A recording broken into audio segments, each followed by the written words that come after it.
Vamos abrir as nossas Bíblias da carta que escreveu o apóstolo Paulo aos Romanos, capítulo de número 8. Aos Romanos, capítulo de número 8. Nós iremos ler a partir do versículo de número 7. Aos Romanos 8, a partir do verso 7 até o verso de número 11. Diz assim a palavra de Deus, aos Romanos 8, começando pelo 7. Porquanto a inclinação da carne é inimizade contra Deus, pois não é sujeita à lei de Deus, nem em verdade o pode ser. Portanto, os que estão na carne não podem agradar a Deus. Vós, porém, não estáis na carne, mas no Espírito, se é que o Espírito de Deus habita em vós. Mas se alguém não tem o Espírito de Cristo, esse tal não é dele. E se Cristo está em vós, o corpo, na verdade, está morto por causa do pecado, mas o Espírito vive por causa da justiça. E se o Espírito daquele que dentre os mortos ressuscitou a Jesus habita em vós, aquele que dentre os mortos ressuscitou a Cristo também vivificará os vossos corpos mortais pelo seu Espírito que em vós habita. Podeis assentar. Para a compreensão desse texto, irmãos, é preciso primeiramente que nós não confundamos o que nele é chamado de carne e o que nele é chamado de corpo. O que se chama na linguagem do apóstolo carne não é o corpo, é uma natureza decadente, caída. A Escritura mostra que Adão foi criado em inocência, o primeiro homem.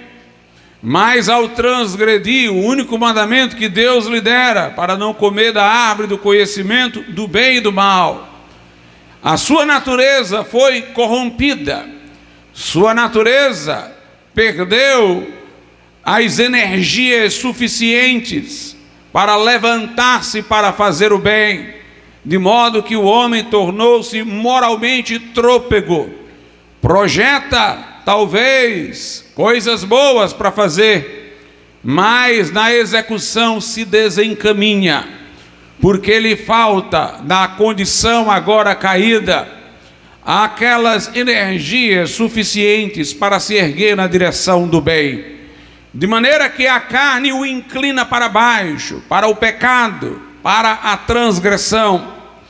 Carne é a designação para a natureza humana depois da transgressão de Adão, é o seu estado arruinado.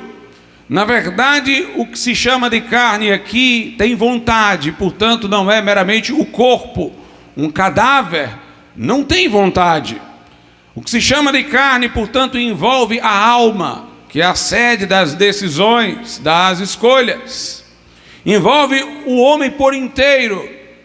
O homem caído é chamado na Bíblia de homem carnal, porque ele não se ergue para o celestial, ele só vê a vida de forma horizontal, ele não se eleva para o melhor que Deus lhe oferece, mas ele se embaraça com a lama deste mundo. Difere, portanto, a carne, na expressão do apóstolo, de corpo. O corpo é meramente um instrumento pelo qual nós fazemos coisas. Eu não teria como pegar este copo se eu fosse desprovido de um corpo. Não teria como falar se eu não tivesse as cordas vocais, a língua, para que pudesse falar. O corpo, portanto, é um instrumento, é uma parte de nós que permite essa expressão externa nesse mundo físico, a percepção das coisas físicas. O corpo em si não é bom nem mal. Foi bom quando Deus o fez, porque não estava sob a queda, sob a ruína. Pelo corpo, o homem desfrutava de prazeres lícitos, como comer e saborear as árvores que Deus lhe havia dado, para que ele pudesse delas se alimentar. Mas depois do pecado, o corpo passou a ser um instrumento para o homem reiterar sua vontade em transgressões. É pelo corpo que ele ingere a bebida alcoólica, agora caído, que ele toma drogas. É pelo corpo que ele usa a língua para mentir e ferir. É através dos olhos que ele fixa-se em alguma coisa na forma de cobiça. Mas o corpo não é o culpado por isso. É um veículo, é um instrumento. Essas coisas vêm da vontade. Jesus disse: o que contamina o homem não é o que dele entra, é o que sai dele, é o que está na alma dele. É de dentro que vem o adultério, a prostituição, a mentira, o ódio, as inimizades, as porfias.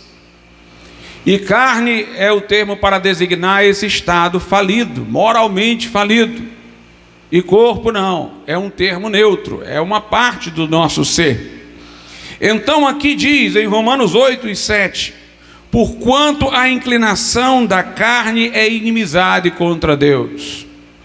O homem, depois da transgressão de Adão, com sua natureza arruinada, porque os que vieram de Adão vieram no estado em que ele ficou quando caiu. Como diz um princípio bíblico que está no livro de Jó: do impuro não se pode tirar o puro. E os homens chegam a este mundo sob os efeitos da queda de Adão. E a inclinação natural do ser humano é para a transgressão. A inclinação da carne é inimizade contra Deus, pois não é sujeita à lei de Deus. A natureza carnal, ela se revolta contra a lei de Deus. Ao saber que a lei de Deus proíbe alguma coisa, ela se estimula naquela direção, em vez de se retrair. A inclinação da carne é inimizade contra Deus, pois não é sujeita à lei de Deus, nem em verdade o pode ser. Por isso que o homem natural, ainda não alcançado pela graça de Deus, pelo poder do Evangelho, que ainda não passou pela experiência salvadora do novo nascimento, não tem como satisfazer a Deus, agradar a Deus. Em Romanos 8:8 diz: portanto, os que estão na carne não podem agradar a Deus. Ninguém pode fazer obras pelas quais mereça a salvação de Deus, o favor de Deus. Na condição natural, a Bíblia diz que todos pecaram e destituídos estão da glória de Deus. Não há um justo, nenhum sequer, todos se extraviaram. O homem caído precisa ser salvo, ele não tem como salvar-se. A salvação tem que vir de fora, o socorro tem que vir de fora, porque sua natureza não o ajuda, mas o embaraça. Os que estão na carne não podem agradar a Deus. Mas aí no versículo 9, Paulo diz: vós, porém, ele está falando aos crentes, a quem destina a sua carta, a pessoas que confiaram suas vidas a Jesus: vós, porém, não estáis na carne, mas no Espírito. Percebe-se aqui duas coisas. Primeiro, que quando alguém entrega a sua vida a Jesus, há uma mudança. Nós antes estávamos na carne, agora porém, note o porém. O porém indica um contraste, uma ruptura. Vós, porém, não estáis na carne. Portanto, antes nós estávamos nessa situação, mas algo nos aconteceu quando entregamos a nossa vida a Jesus. Primeiramente, os nossos pecados foram perdoados. Porque a Bíblia diz que naquela cruz Jesus levou os nossos pecados em seu corpo ao madeiro, e os flagelos que rasgavam sua carne, na carne dele destruíam os nossos pecados. Jesus ali pagou o preço da nossa redenção, expiou a nossa culpa, pagou a nossa dívida. O seu sangue, a Bíblia diz, nos purifica de todo o pecado. Temos a remissão de pecados em seu sangue, quando nos arrependemos dos nossos pecados, quando reconhecemos a nossa natureza falida. Veja só, quando a Bíblia fala de arrependimento, não é só em relação a atos, é acima de tudo em relação à nossa condição. O publicano que se arrependeu, que entrou no templo contrito e foi justificado, ele batia no peito. A grande questão não era só o que ele tinha feito, era quem ele era. Ele batia no peito e ele dizia: ser propício a mim, que sou pecador. Nós pecamos porque somos pecadores, não é que somos pecadores porque pecamos. O problema está não no galho de onde sai o fruto, mas na raiz. Portanto, meus amados irmãos, é preciso no verdadeiro arrependimento, não apenas que eu lamente alguns atos que pratiquei, se eu ainda acreditar que haja em mim alguma coisa que mereça o favor de Deus, se eu achar que ainda em mim há alguma coisa que possa ser aproveitada por Deus, eu não me arrependi plenamente. Paulo, arrependido, disse: miserável homem que sou, quem me livrará do corpo dessa morte? Jó, contrito, disse: eu me abomino no pó e na cinza. Davi, arrependido, disse: eis que eu nasci em iniquidade, e em pecado me concebeu minha mãe. Paulo diz: em mim mesmo, isto é, na minha carne, não habita bem algum. O arrependimento, portanto, não é só um remorso por algumas atitudes isoladas que tivemos na vida, é lamentar quem eu sou, o estado em que me encontro, por força de eu ser herdeiro de uma natureza caída. E eu tenho que, arrependido, vir a Cristo, não somente para que os pecados que eu pratiquei sejam cobertos pelo sangue de Cristo, mas para que minha natureza seja reabilitada, restaurada, transformada, para que Deus me dê um novo coração, uma nova vida, para que Ele coloque em mim uma nova raiz, um novo princípio, porque aquele que eu herdei de Adão não me leva à salvação, senão à condenação, ao pecado. E a Bíblia diz em 2 Coríntios 5,17, aquele que está em Cristo, aquele que vem a Cristo, portanto, nova criatura é. As coisas velhas já passaram e eis que tudo se fez novo. Há uma mudança quando alguém entrega a vida a Jesus. Não somente ele é perdoado, não somente as acusações contra ele caem, porque o sangue de Cristo paga a dívida que ele tinha, mas a vida dele é transformada, a vida dele é mudada. A Escritura chama isso de novo nascimento. Jesus disse: aquele que não nascer de novo não pode ver o reino de Deus. Então há uma mudança em nós. Vós, porém, mas também o texto salienta não apenas uma mudança em relação ao nosso passado, mas uma mudança que nos coloca agora distintos do mundo. O mundo está na carne. Os homens que não entregaram o seu coração a Jesus estão na carne, não podem agradar a Deus. Nós, crentes, porém, somos diferentes. A palavra igreja quer dizer os chamados para fora, os que saíram do mundo, os que não compartilham mais o curso deste mundo. O crente, portanto, é diferente. Os que estão lá inclinam-se para as coisas da carne. Vós, porém, uma mudança que nos transformou em relação ao que éramos e que agora nos distingue daqueles que estão fora do Evangelho.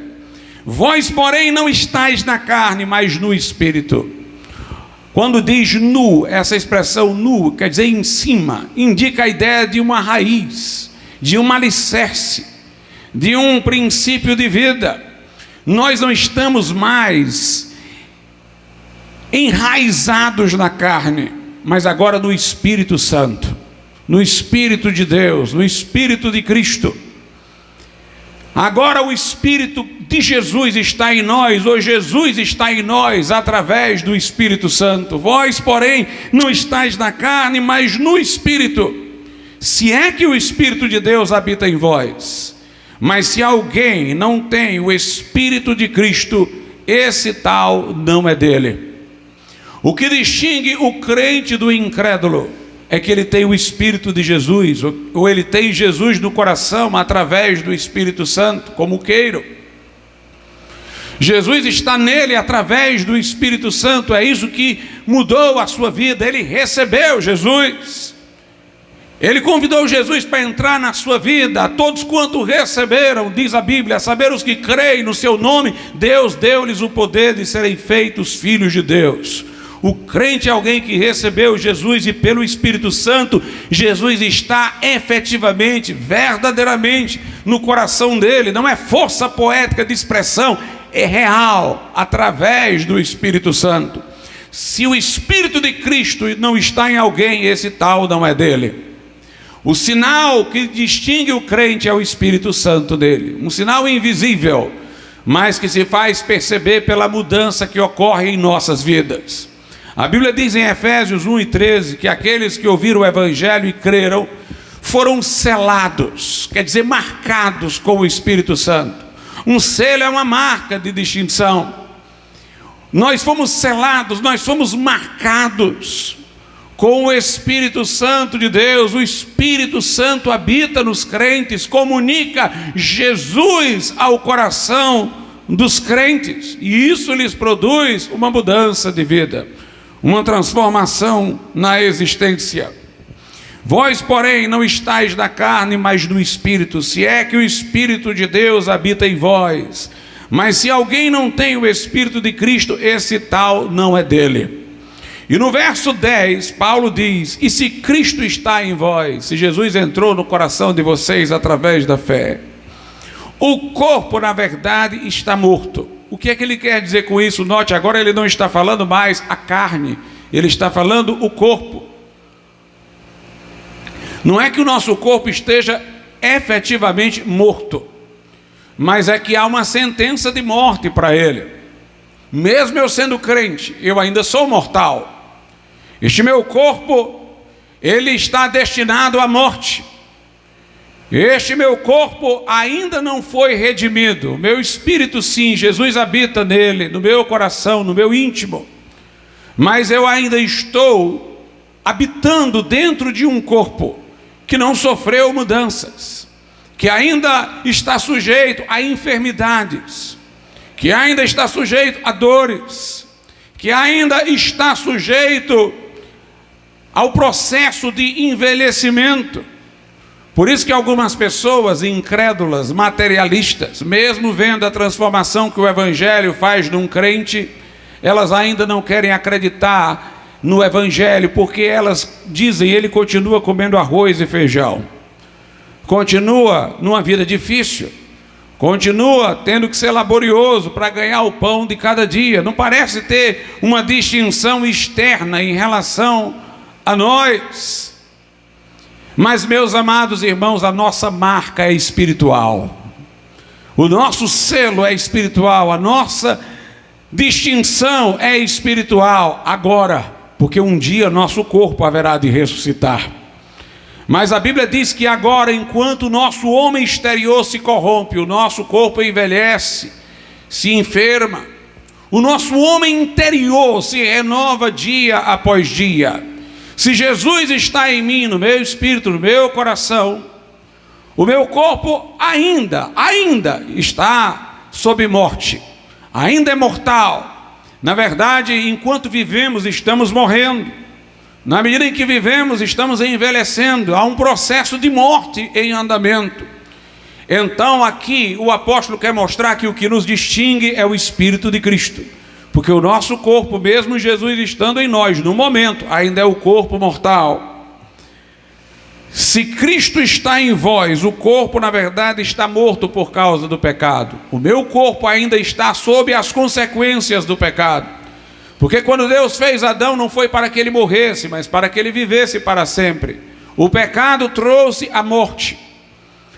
E eu fui resgatado no meu espírito, no meu coração, no meu homem interior. Eu já estou salvo pela graça de Deus. Mas o meu corpo ainda está designado para a morte, porque está sob os efeitos ainda da queda de Adão, da entrada do pecado no mundo. Mas diz: e se Cristo está em vós, o corpo na verdade está morto por causa do pecado, mas o espírito vive por causa da justiça. O meu espírito agora, entretanto, reviveu. O incrédulo, aquele que não entregou seu coração a Jesus, de certa maneira está duplamente morto. Está habitando num corpo que, por causa do pecado ter entrado no mundo, está designado para a morte. Um corpo que envelhece, um corpo que se enferma. Tudo que ele reunir neste mundo, que lhe parecer de valor, ele vai ter que se despedir destas coisas quando a morte chegar. Todos os bens e riquezas e prazeres que o confortaram na sua juventude não lhe oferecerão nenhum conforto na reta final. Não lhe oferecerão nenhum conforto na reta final. E pior do que isso, o que não entregou seu coração a Jesus está espiritualmente morto. Não somente seu corpo está morto, seu homem interior está morto. Porque morte para nós, irmãos, não é inércia, não é ausência de movimento, não. Isso é um efeito da morte. O que faz um cadáver ser de um morto é o fato de que o espírito deste morto não está mais lá dentro. A Bíblia diz: o corpo sem o espírito está morto. Se alguém conseguisse por máquinas fazer um corpo ter movimento de alguém que já teve o seu espírito partido, tendo ido embora, nós não diríamos que esse corpo está vivo. Ele estaria sendo apenas colocado em movimento por máquinas, mas ele ainda estaria morto, porque não tem mais espírito dentro dele. Morte na Bíblia não é inércia, morte é separação. O corpo separado do espírito que o anima, do espírito do próprio homem que o anima, que lhe dá movimento, está morto. E o espírito do homem, separado do espírito de Deus, que dá sentido à sua existência, está morto. Então há pessoas que ainda têm um espírito num corpo. O seu corpo ainda está vivo, porém designado para a morte, porque ainda é um corpo mortal. Um dia ela vai morrer. Mas além disso, por ela não ter o espírito de Cristo no seu espírito, o espírito de Deus no seu espírito, o seu espírito está morto. Ela não tem a fonte de vida espiritual, ela tem o seu próprio espírito pessoal que anima o seu corpo que está morrendo, e ela não tem o Espírito de Deus para dar vitalidade ao seu espírito. Mas o crente não. O crente entregou a vida a Jesus, ele ainda está neste corpo, sujeito a enfermidades, a dores e debilidades, mas dentro dele há vida. Porque o Espírito de Cristo habita dentro dele, porque Jesus está nele. Se Cristo está em vós, o corpo está designado para a morte por causa do pecado que entrou no mundo, mas o Espírito já vive por causa da justiça. O Espírito vive por causa da justiça. Aqui nós temos a resolução de um intricado problema teológico. Os calvinistas acreditam que primeiro alguém é vivificado, e depois ele crê e depois é justificado. Mas o texto mostra aqui a ordem inversa. Nós vivemos por causa da justiça. Primeiro fomos justificados. É do fato de sermos justificados que fomos vivificados. A ordem é essa. Ninguém é vivificado primeiro e depois resolve o seu problema no tribunal de Deus. Mas primeiro se resolve o problema no tribunal de Deus e depois se tem o renascer. De acordo com o texto, nós temos um espírito que vive por causa da justiça. Porque o que a justiça de Deus exigia contra nós, que era punição, inferno, já foi pago lá na cruz. Jesus já pagou o preço que a justiça de Deus reivindicava contra nós. Se eu me arrependi dos meus pecados e aceitei que Jesus naquela cruz pagou os meus pecados, então eu estou aceitando que Ele morreu em meu lugar e que minha dívida está paga. A justiça de Deus não se erguerá mais contra mim para punir-me, porque aceitou que a punição que Cristo sofreu valeu a meu favor.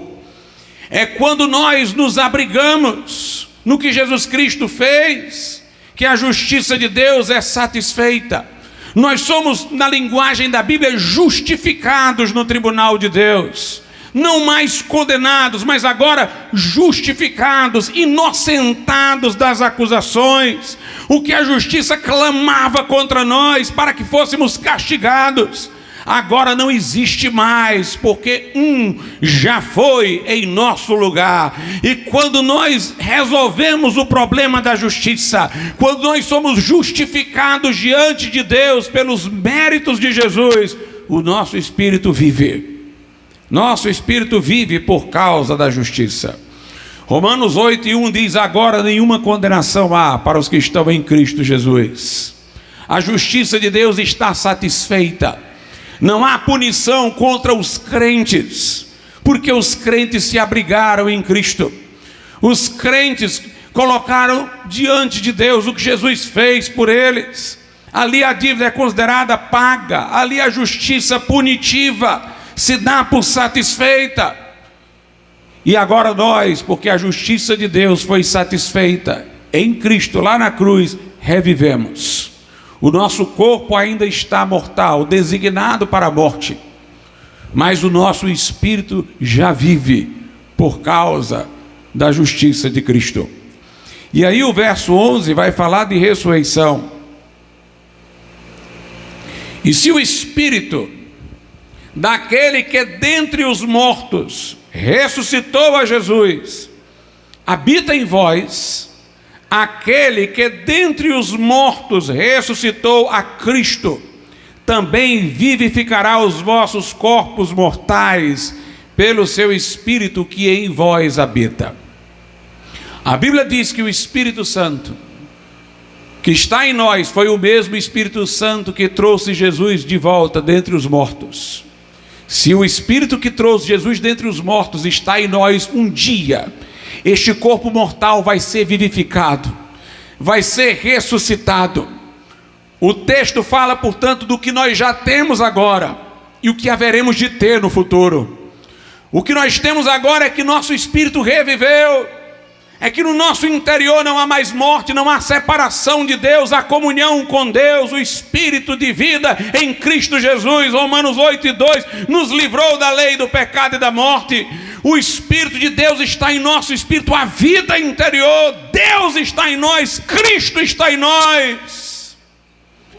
E isso faz-nos saber que um dia este corpo que ainda é mortal vai ser vivificado. Vai ser vivificado pelo Espírito Santo de Deus. Haverá no futuro ressurreição. Se Jesus está em mim hoje, eu sei que terá ressurreição no porvir. Por isso que lá em João, capítulo de número 6, na pregação de Jesus, ele diz o seguinte: João, capítulo de número 6, a Escritura diz assim, no versículo 40, Jesus falou: porquanto a vontade daquele que me enviou é esta, que todo aquele que vê o Filho e crê nele tenha a vida eterna, e eu ressuscitarei no último dia. Note, tem uma coisa que já chega agora, é ter a vida eterna. O crente já tem a vida eterna, porque quando Jesus está nele, ele já tem vida espiritual, o Espírito dele já tem vida, e essa vida que o Espírito dele tem é eterna. Se nós morrermos, irmãos, nós continuaremos com Deus no céu, mesmo desprovidos de um corpo. A vida que temos é eterna. O texto não diz que o que crê em Jesus terá no futuro a vida eterna, ele tem agora a vida eterna. Mas a ressurreição física é que é futura. Ele diz que todo aquele que vê o Filho de Deus, e crê nele, tem a vida eterna agora, no presente. E eu o ressuscitarei no último dia. A ressurreição é futura, mas se Jesus está em nós agora, é certa a ressurreição. Se nós temos vida no Espírito agora, é certa a ressurreição. É interessante observar que a Escritura diz que os incrédulos que não creram em Cristo, não se abrigaram em Cristo, também ressuscitarão. Se alguém não entregou sua vida a Jesus, quando morre agora, fica desprovido do corpo, que vai ao sepulcro, mas sua alma continua subsistindo, mas no lugar do qual Deus está ausente. Se ele não recebeu Cristo em vida, Cristo não o acompanha para depois da morte. Esse lugar se chama inferno, mas não é o destino final. A Bíblia diz que um dia haverá ressurreição física também para os descrentes, e eles terão seus corpos de volta, mas irão para um lugar ainda pior do que o que a Escritura chama de inferno, que é chamado de lago de fogo. No juízo final isso lhes acontecerá. Mas há uma diferença entre a ressurreição do que não crê e a ressurreição do que crê, entre a ressurreição do salvo e a ressurreição do ímpio. O ímpio, quando ressuscitar, não vai ser nada de dentro para fora, vai ser de fora para dentro. Ele não tem vida dentro dele. O espírito dele está morto, assim como o seu corpo, no dia que ele morrer, estará morto. Sua ressurreição vai ser uma intervenção de Deus para trazer o corpo dele à vida. Mas a ressurreição do crente vai ser de dentro para fora. É um transbordamento. Note o que o texto diz aqui: se dentro de vocês habita o Espírito que ressuscitou Jesus dentre os mortos, esse Espírito também um dia vivificará. Ele está dentro e ele vai vivificar os nossos corpos. A Bíblia fala, irmãos, que quando Jesus vier na sua segunda vinda, no arrebatamento, os espíritos dos crentes que estão no céu virão com ele para entrarem nos corpos. E quando eles entrarem nos corpos, é como se essa vida do Espírito transbordasse para dentro dos corpos.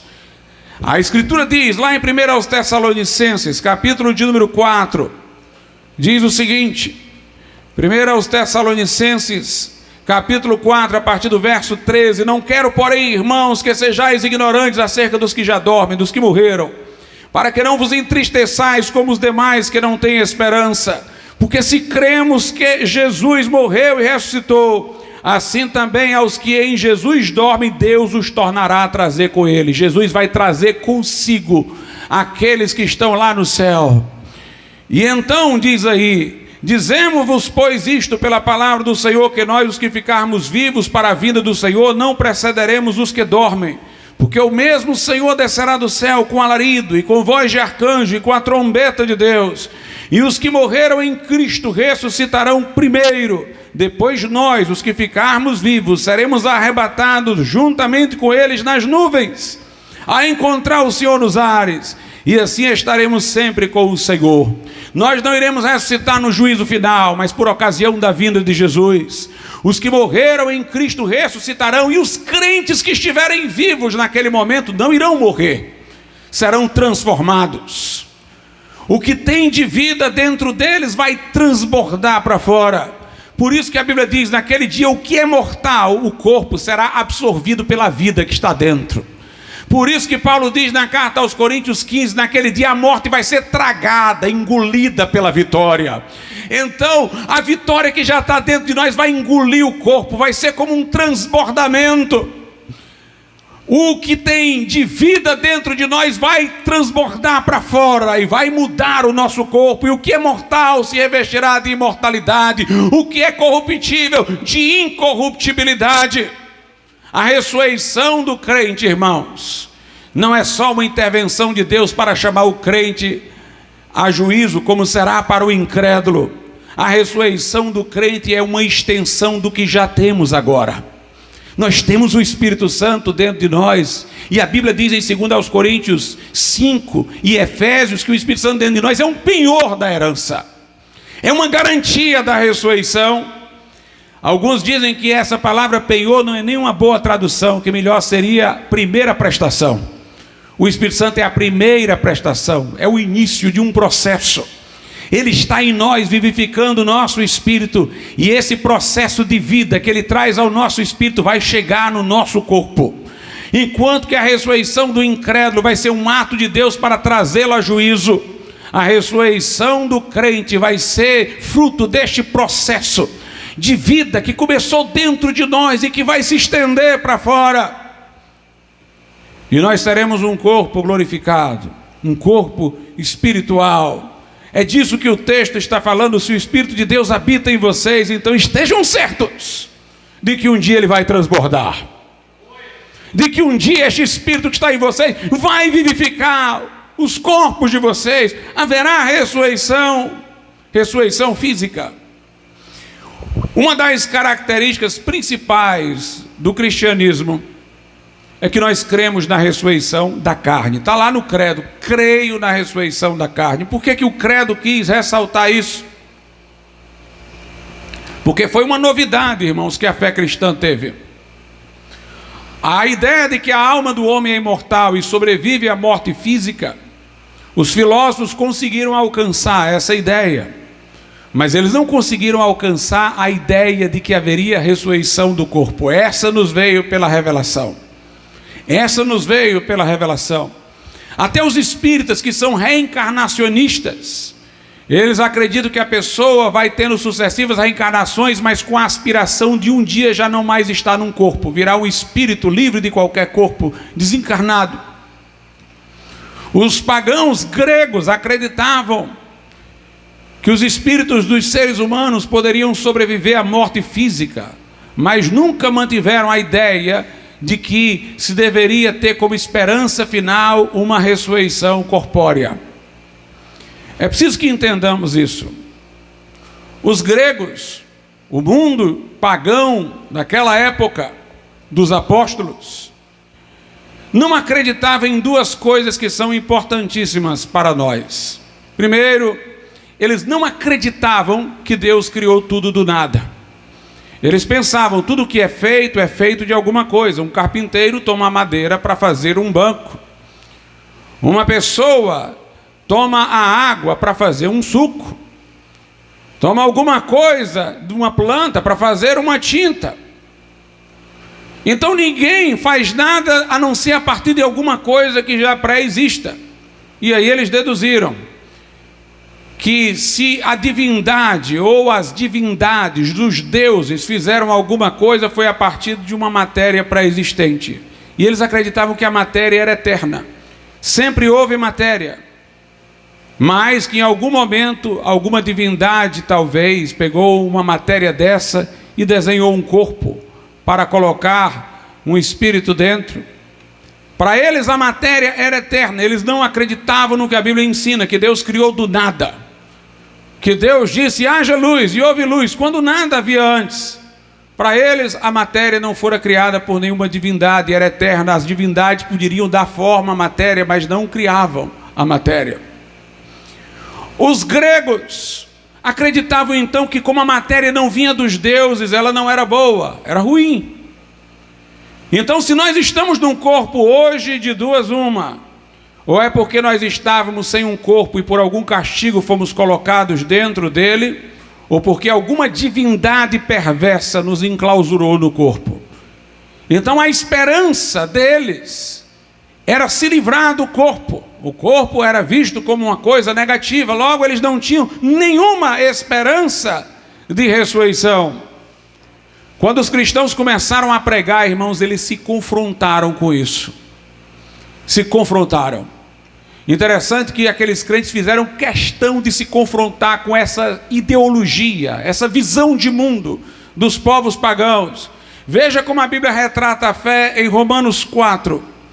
Romanos 4, eu vou ler a partir do versículo 15, mas o meu destaque é para o verso 17. Paulo diz, porque a lei de Deus, opera a ira. Se depender da lei de Deus, ele está irado contra todos nós somos transgressores. Porque onde não há lei, também não há transgressão. Portanto, é pela fé, somos salvos pela fé, em Jesus, não por nossas obras. Para que seja segundo a graça, somos salvos pela fé, pela graça de Deus, a fim de que a promessa seja firme a toda a posteridade, não somente a que é da lei, mas também a que é da fé, que teve Abraão, o qual é pai de todos nós. Aí veja só o verso 17, como está escrito, por pai de muitas nações te constituí, foi o que Deus disse a Abraão, perante aquele no qual creu. Quem foi o Deus em quem Abraão creu? Veja como diz aí, como Deus é descrito, a saber, Deus, o qual vivifica os mortos e chama as coisas que não são como se já fossem. Paulo está dizendo: o Deus em quem Abraão creu, o Deus em quem os crentes creem, é o Deus que chamou as coisas que não são como se já fossem, que criou do nada. É o Deus que disse: haja luz, e houve luz. Ele chamou coisas que não eram e elas passaram a ser. Esse é o Deus em que Abraão creu. E o Deus em que Abraão creu é o Deus que ressuscita os mortos. Quando Paulo dizia isso, irmãos, ele estava comprando briga com o mundo pagão. Ele estava comprando briga, ele estava dizendo: a concepção que vocês têm de Deus está errada. O Deus de vocês está errado, a visão de mundo de vocês está errada. Para vocês a matéria sempre existiu e Deus é só um artífice que dá forma à matéria. Mas eu digo que o Deus em quem eu creio é aquele que chamou as coisas que ainda não existiam para que viessem a existir. Vocês não creem na ressurreição física, querem imaginar os espíritos livres dos corpos, mas o meu Deus é o Deus que vivifica os mortos. Paulo estava se confrontando com todo o padrão cultural do mundo gentil. Todas as estruturas políticas, sociais eram erguidas, irmãos, sob essas duas ideias no mundo pagão, de que a matéria era eterna e de que não havia ressurreição física. Quando Paulo se levanta contra isso, ele está mexendo nas colunas do mundo pagão. Não é à toa que eles foram perseguidos, porque eles estavam confrontando. Quando Estevão pregou, os judeus viram que a pregação de Estevão iria ameaçar a cultura deles, porque ele estava dizendo que aquelas cerimônias da lei haviam se cumprido em Cristo. Quando os apóstolos pregaram a ressurreição, eles entenderam que ele estava confrontando tudo que eles acreditavam. Quando pregou que Deus criava do nada, estavam confrontando, todo mundo era organizado em face a estas coisas. Eles estavam desarrumando o mundo como estava, e por isso a perseguição veio sobre aqueles discípulos, pelo impacto cultural do evangelho. Os Césares perseguiam os crentes só por uma coisa, porque os Césares romanos tinham um título, Senhor, para distingui-los dos reis locais. O rei é de cada região, mas o Senhor é de todos. E os cristãos diziam: só Jesus é o Senhor. Nós não aceitamos um homem reivindicar poderes absolutos sobre todos aqui na terra. Jesus diz: toda autoridade me foi dada no céu e na terra. A pregação do evangelho, irmãos, impacta a cultura, a estrutura, a política, todas as coisas. Quando Paulo pregou em Éfeso e viram que ele iria acabar com o culto à falsa deusa Diana, ia mexer na economia do lugar, se levantaram em perseguição contra Paulo. O verdadeiro evangelho confronta estruturas, confronta visões de mundo erradas. E Paulo disse: o meu Jesus é esse, que criou do nada e que ressuscita os mortos. Quando Paulo foi a Atenas, que era o lugar onde os filósofos gregos se reuniam para debater, Paulo procurou logo o Areópago, o lugar onde todos eles iam ouvir, para chegar lá e dizer que Deus ressuscita dentre os mortos. Lá em Atos, no capítulo de número 17, a Bíblia diz a partir do verso 15: e os que acompanhavam Paulo levaram até Atenas, e recebendo ordem para que Silas e Timóteo fossem ter com ele o mais depressa possível, partiram. E enquanto Paulo os esperava em Atenas, o seu espírito se agitava em si mesmo, vendo a cidade tão entregue à idolatria, de sorte que disputava na sinagoga com os judeus e religiosos, e todos os dias na praça com os que se apresentavam. E alguns dos filósofos epicureus e estoicos contendiam com ele, e uns diziam: que quer dizer este tagarela? E outros: parece que é pregador de deuses estranhos, porque lhes anunciava Jesus e a ressurreição. E tomando-o, levaram ao Areópago, dizendo: poderemos nós saber que nova doutrina é essa de que falas? Pois coisas estranhas nos trazes aos ouvidos. Queremos, pois, saber o que vem a ser isto. Pois todos os atenienses e estrangeiros residentes de nenhuma outra coisa se ocupavam, senão de dizer e ouvir alguma novidade. E o apóstolo Paulo pregou, e a conclusão da sua pregação foi que Jesus ressuscitou, e que Jesus é que vai julgar o mundo. Versículo de números 30 e 31, mas Deus, não tendo em conta os tempos da ignorância, ordena agora a todos os homens, e em todo lugar, que se arrependam, porquanto tem determinado um dia em que com justiça há de julgar o mundo, por meio do homem que destinou, e disso deu certeza a todos, ressuscitando-o dentre os mortos. Meus irmãos, foi Deus que criou todas as coisas, e Deus criou a matéria, e a matéria não é má, porque foi Deus quem a fez. Deus criou este mundo material e disse: eis que tudo é muito bom. Deus disse que o sol era bom, Deus nos fez com um corpo e nos abençoou.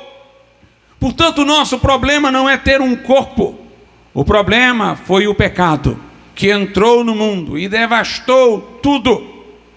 Mas Jesus veio buscar e salvar o que se havia perdido. E Jesus não vai deixar nada para trás. Se fomos criados com um corpo, Ele nos salvará com um corpo. Ele não vai nos salvar pela metade. Ele não vai reabilitar apenas uma parte do que Deus criou. Ele vai reabilitar o homem todo. Ele veio para resgatar o homem todo. Quando nós nos arrependemos e entregamos nossa vida a Jesus, já não estamos mais radicados na carne, mas no Espírito de Cristo que habita em nós. O nosso Espírito agora vive. O nosso Espírito agora vive. Nós temos força agora para dizer não às tentações. Nós temos agora, diria eu, energias espirituais, morais, para se erguer e fazer a vontade de Deus e não ficar dominado pela inclinação da carne. Como diz a Bíblia, o pecado não tem mais domínio sobre nós, porque estamos sob a graça de Deus. Fomos libertados do pecado e feitos servos da justiça. O nosso espírito agora reviveu. Mas continuamos comendo arroz e feijão, ficando cansados e dormindo de exaustão. Nossas mãos ainda ficam calejadas no trabalho. Nós ainda sentimos dores, nós ainda ficamos enfermos. Nossos cabelos ainda embranquecem. E o mundo diz: não vejo diferença. Mas o crente sabe o que está dentro dele. O crente sabe que Jesus está lá. E o incrédulo que tiver disposição vai ver que tem alguma coisa nova dentro dele, porque o que ele era já não mais é. Porque o cigarro saiu do seu bolso, porque a bebida já não está mais na sua casa, porque a pornografia já não está mais diante dos seus olhos, porque a cobiça já não está mais no seu coração, porque agora ele tem prazer em louvar a Deus, em adorar a Deus, em servi-lo, porque agora ele tem alegria e paz, porque agora ele compartilha o que Jesus Cristo fez por ele. Meus irmãos, se alguém olhar para nós pelo lado exterior, poderá se confundir, mas se olhar para o que Deus fez em nossas vidas, verão as nossas boas obras e glorificarão o Pai que está nos céus. Interessante que Jesus dizia: bem-aventurado aquele que não se escandaliza de mim. Ele dizia isso porque ele reivindicava ser o Filho de Deus, fazia coisas que ninguém conseguia entender como é que ele fazia.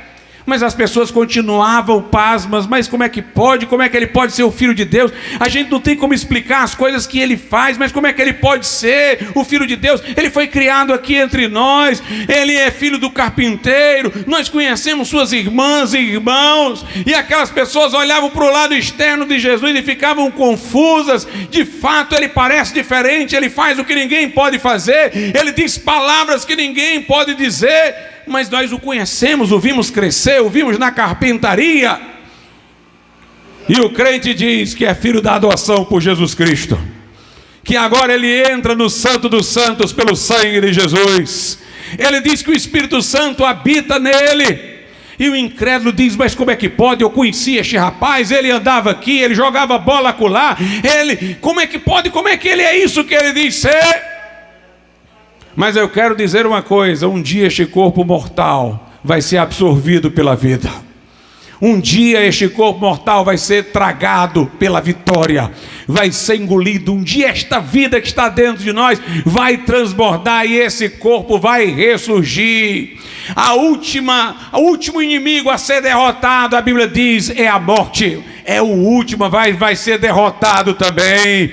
Nós iremos cantar e já cantamos pela fé. Onde está, ó morte, a tua vitória? Onde está, ó morte, o teu aguilhão? O nosso Senhor venceu a morte e deixou o sepulcro vazio, para que eu tenha certeza de que eu também vou ressuscitar com Ele, através dele. A trombeta soará, e os que morreram em Cristo ressuscitarão primeiro. Os crentes que estiverem vivos, sem que morram, serão transformados. O que é mortal agora se revestirá de imortalidade, o que é corruptível se revestirá de incorruptibilidade. E subiremos ao encontro do Senhor nas nuvens, e estaremos para sempre com o Senhor. Eu creio na ressurreição da carne, porque eu creio que Jesus ressuscitou. E hoje Deus quer alcançar a tua vida e o teu coração. Vamos ficar de pé.